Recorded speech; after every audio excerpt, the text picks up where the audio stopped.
اب وہ وقت آ چکا ہے جو صرف احتجاجات سے کام نہیں چلے گا، صرف مذمت سے کام نہیں چلے گا، بلکہ اب ہم نے وہ کام کرنا ہے جو امام کائنات محمد الرسول اللہ صلی اللہ علیہ وآلہ وسلم نے مدینہ منورہ پہنچنے کے بعد اب مذمت نہیں بلکہ مرمت کری تھی ان کافروں کی، مشرکوں کی، جو اسلام سے ٹکرا رہے تھے۔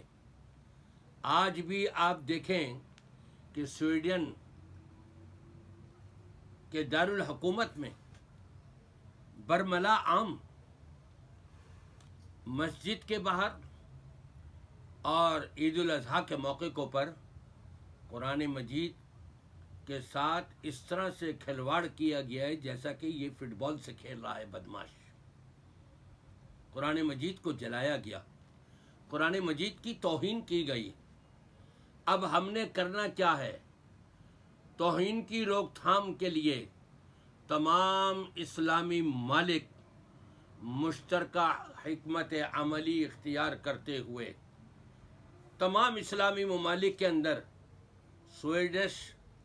مصنوعات کے بائیکاٹ کا اعلان کر دیں۔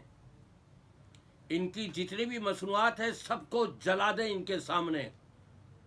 اور صرف یہی نہیں بلکہ آئندہ کے لیے عزم کر لیں کہ سویڈش کی کوئی بھی مصنوعات ہم نہ خریدیں گے نہ منگوائیں گے، بالکل بائیکاٹ کریں گے۔ اور میں حکومت سے مطالبہ کرتا ہوں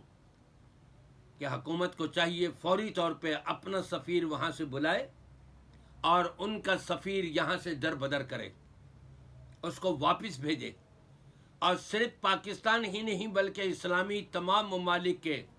سربراہان سے میری اپیل ہے، درخواست ہے کہ وہ فوری طور پہ ان کے سفیر کو اپنے ملک سے نکال دیں اور اپنے اپنے سفیروں کو واپس بلا لیں اور ان کی مصنوعات کا کلی طور پر بائیکاٹ کریں۔ اور یہ سن کر مجھے بڑی خوشی ہوئی اس خبر سے کہ علماء کرام نے سویڈن سے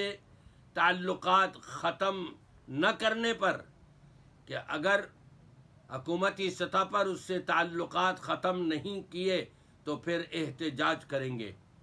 یقیناً ضرور احتجاج کریں، لیکن میں احتجاج کرنے والوں سے یہ کہوں گا توڑ پھوڑ نہ کریں، اپنے مسلمان بھائیوں کا نقصان نہ کریں، یہاں لڑائی بڑھائی نہ کریں، مار دھاڑ نہیں ہونی چاہیے، کسی کا نقصان نہیں ہونا چاہیے۔ پرسکون احتجاج کریں اور ایسا احتجاج کریں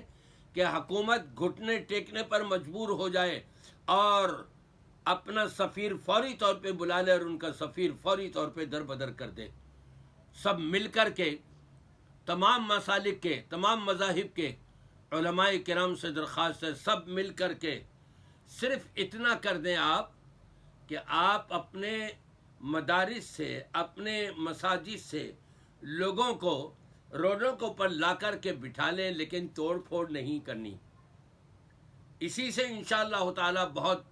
اثر ہوگا اور حکومت جو ہے وہ انشاءاللہ تعالی ہمیں امید ہے کہ وہ سویڈن کی سے بائیکاٹ کرے گی اور اپنے سفیر کو واپس بلا لے گی۔